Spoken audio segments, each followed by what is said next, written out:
तो सेवत सादर समन कलेसा, और फिर अकथ अलौकिक तीर्थ रावो,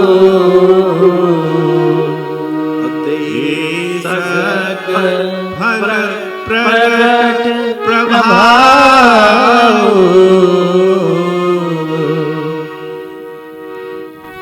चार पदार्थ हैं जग में।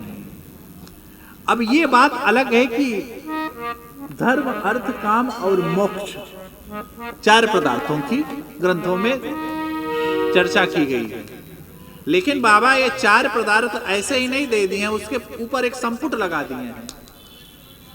क्या कि सुने समझें, पहले सुने फिर समझें, फिर जन, फिर मुदित, फिर मन, और फिर क्या होगा, फिर जाकर क्या होगा, चार फल लहाएं, चार फल अछत तन, और कहां से आगे साधु समाज प्रयास। और जहां इस समाज से आप बिलग हुए, श्रवण, मनन और अभ्यास, ये क्या है, ये भक्त के लक्षण हैं। श्रवण, मनन और अभ्यास। आप कथा श्रवण किए, यहां से निकलिए, मनन कीजिए, और फिर उसको आप अपने जीवन में उतारने का प्रयास कीजिए। ये क्या है, ये भक्त के लक्षण हैं। आप कहें तो भक्ति की आचार्य संहिता भी यही है, और भक्तों के लक्षण भी यही हैं। गुरु नानक साहिब भी यही कहते थे कि ऐसी कोई समस्या नहीं है जो प्रार्थना से सुलझाई ना जा सके। प्रार्थना में बहुत बल है, वंदना में बहुत बल है भैया। वंदना, जो वंदना प्रधान जीव होता है, वो बाहर से नहीं भीतर से सुखी होता है। और सुख गाड़ी घोड़ा का नहीं है, सुख आपके ये अट्टालिकाएं की नहीं, गगनचुंबी अट्टालिकाएं जो आपकी हैं ना, सुख तो आपका हृदय की बात है। देखिए एक चीज और बात आ गई, हम हरदम सकारात्मक भी नहीं रह सकते, हम हरदम प्रसन्न नहीं रह सकते। हमारे जीवन में नकारात्मकता आती है, आएंगी ही, आती रहेंगी।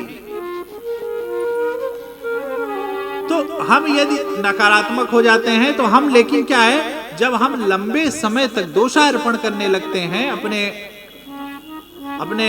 जीवन पर, अपने कर्म पर या अपने प्रारब्ध पर, तब फिर वो हमारे साथ निरंतर आ जाता है। जीवन में कुछ क्षण, युवान भाई बहन, आपको अवसाद से बचना है तो कुछ क्षण आप अपने मित्रों के साथ अनायास भी समय गुजारिए। परंतु हां, आप वहां पर क्या चर्चा कर रहे हैं इसका क्यों, क्योंकि अभ्यास। भक्त, देखिए भक्त और अभक्त में क्या कुछ और अंतर नहीं है, आचरण का ही अंतर है। आगे बाबा की वंदना में आएगा। बाबा कहते हैं कि यदि अभक्त ना होते तो भक्त का परिचय कौन कराता। भाई असाधु ना होते तो साधु का परिचय कौन कराता। तो क्या करना है, सुन समझाएं, जन मुदित मन, और लहाएं मज्जहि अति अनुराग। तो देखिए, आप कितनी भी पूजा क्यों ना कर लें, आप कितनी भी पूजा क्यों ना कर लें, कितना भी ध्यान क्यों ना कर लें, लेकिन वो तभी उपयोगी है कब, जब उसको आप अभ्यास में ले लें। आपका जीवन, क्योंकि आपका जीवन वो नहीं जो आप सोच रहे हैं, आपका जीवन वही है जो श्रेष्ठ मूल्यांकन कर रहा है। आपका जीवन वही है जिसका मूल्यांकन श्रेष्ठ कर रहा है। और यदि श्रेष्ठ मूल्यांकन करके आपको आपके जीवन के बारे में बता रहा है तो वंदना पूर्वक उसको स्वीकार करने की क्षमता रखिए, ग्रहणीय कीजिए, क्योंकि स्वीकारना ही सबसे पवित्र और पवित्र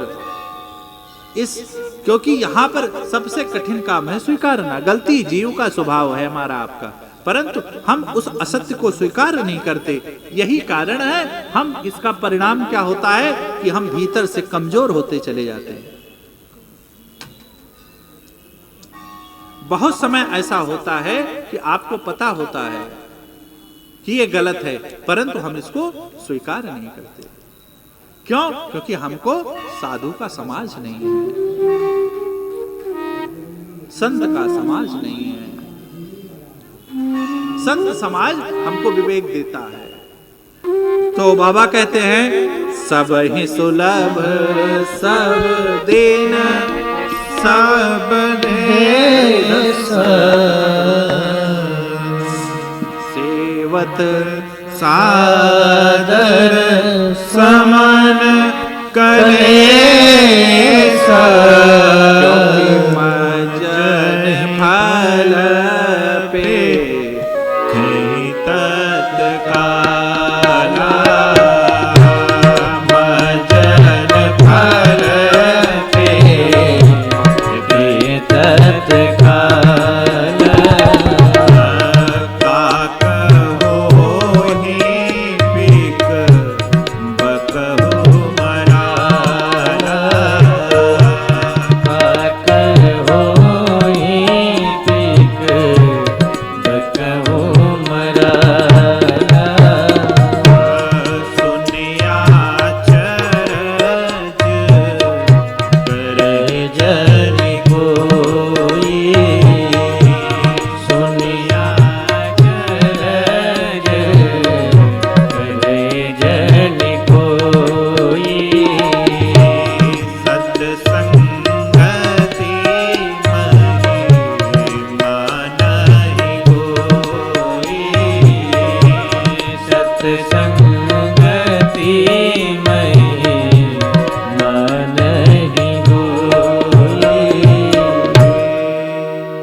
बाबा पहले कहते हैं सब ही सुलभ सब दिन सब देश।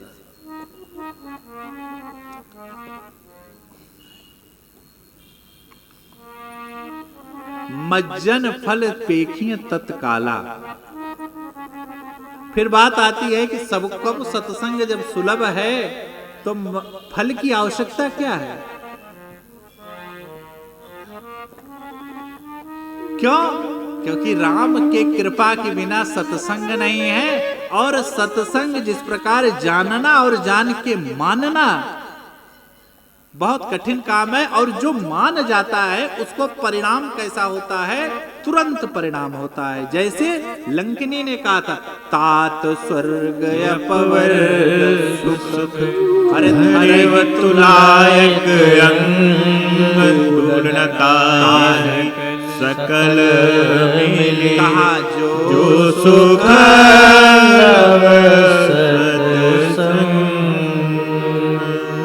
क्यों? क्योंकि भैया सबको सुलभ है, परंतु किसको सुलभ है? जो संत समाज का अकथ अलौकिक तीर्थ राजू। जिस प्रकार महिमा तो बहुत सत्संग की है, लेकिन राम कृपा के बिना सुलभ नहीं है। और जब तक जाने के बाद मानेंगे नहीं, और जब मान जाएंगे तो फिर मज्जन फल पेखिय तत्काला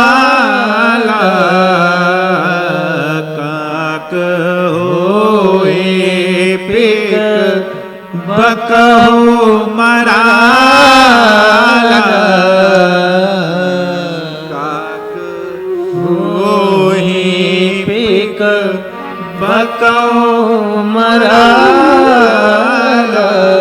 जिस प्रकार यदि आप एयर कंडीशन में नहीं रहते तो आपको एयर कंडीशन का अनुभव आप नहीं कह सकते। इसीलिए उपदेश भी वही सार्थक है जो अनुभव युक्त कहा जाए।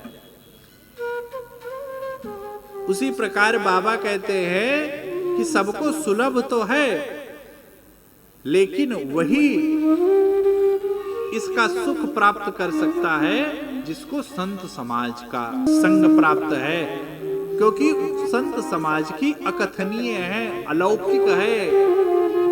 उस समाज का वर्णन मुख से सहसा मुख नहीं कर सकती। और जो इस प्रकार से अभ्यास में आ गया है, वो तुरंत कितना भी अशिष्ट व्यक्ति क्यों ना हो, शिष्ट व्यवहार करने लगेगा। कितना भी विधर्मी जीव क्यों ना हो, वो धर्म युक्त व्यवहार करने लगेगा। कितना भी व्यसनी जीव क्यों ना हो, वो भक्तिमय जीवन जीने लगेगा। ये किसका प्रभाव है? इसीलिए तो कहते हैं तात स्वर्ग अपवर्ग सुख। अब आप विचार कीजिएगा, लंकिनी भी प्रभु विभीषण की पुत्री थी। रावण का द्वारपाल कितना विवेकी था, जो कहता है तात स्वर्ग अपवर्ग सुख। लेकिन जब हमारे अंदर अहंकार का बीज उत्पन्न होने लगता है, जब उत्पन्न वृक्ष उत्पन्न हो जाता है, तो हम किसी की सुनते नहीं है। वो कितना भी हितकारी क्यों ना भाष्य करे, लेकिन हम उसकी सुनते नहीं हैं। और यदि मां लंकिनी को अनुभव ना होता तो ये अनुभव कहती कैसे तात स्वर्ग अपवर्ग सुख। इसका अभिप्राय ये है कि लंका में भी रघुनाथ जी का गान होता था, और रघुनाथ जी का गान के प्रमाण कौन है? तो स्वयं उनके पिता विभीषण जी। अर्थात भगवान का जो वक्षस्थल है वो धर्म का प्रतीक है, और भगवान की जो पीठ है वो अधर्म का प्रतीक है। इस धरा पर विधर्मी भी हैं, इस धरा पर धर्मनिष्ठ भी हैं। और विधर्मी अपनी समाज लेकर आगे बढ़ रहे हैं, धर्मनिष्ठ अपनी समाज लेकर आगे बढ़ रहे हैं। उनको उसमें आनंद आ रहा है, उनको इसमें आनंद आ रहा है। वो आनंद सिर्फ कानों तक और जिह्वा तक है, और ये आनंद कानों और जिह्वा के माध्यम से हृदय तक उतरता है, और हृदय तक उतरने के बाद क्या कर देता है? सेवत सान कलेश सारे समन कर देता है, सारे क्लेश को नाश कर देता है। बस एक ही और एक ही क्या? संत समाज, संत समाज, संत समागम, संत समागम। क्यों? बड़े भाग साधु का भक्त, बड़े भाग पाइब सत्संगा,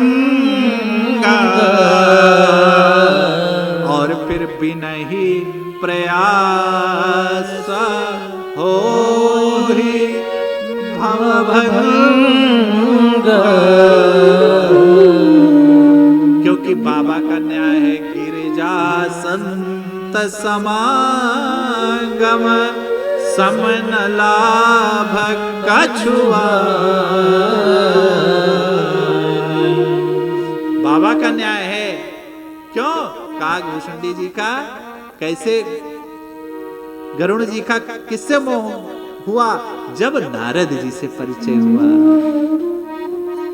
गए हो अज्ञान, सारा मोह दूर हुआ। उसके मूल में कारक कौन था? तो उसके मूल में कारक संत था। नारद जी से भेंट हुई, भगवान ने नारद जी ने स्थान और कुछ और स्थान नहीं कहा कि जहां पर क्या हो रहा हो, निरंतर भगवत भजन हो रहा हो,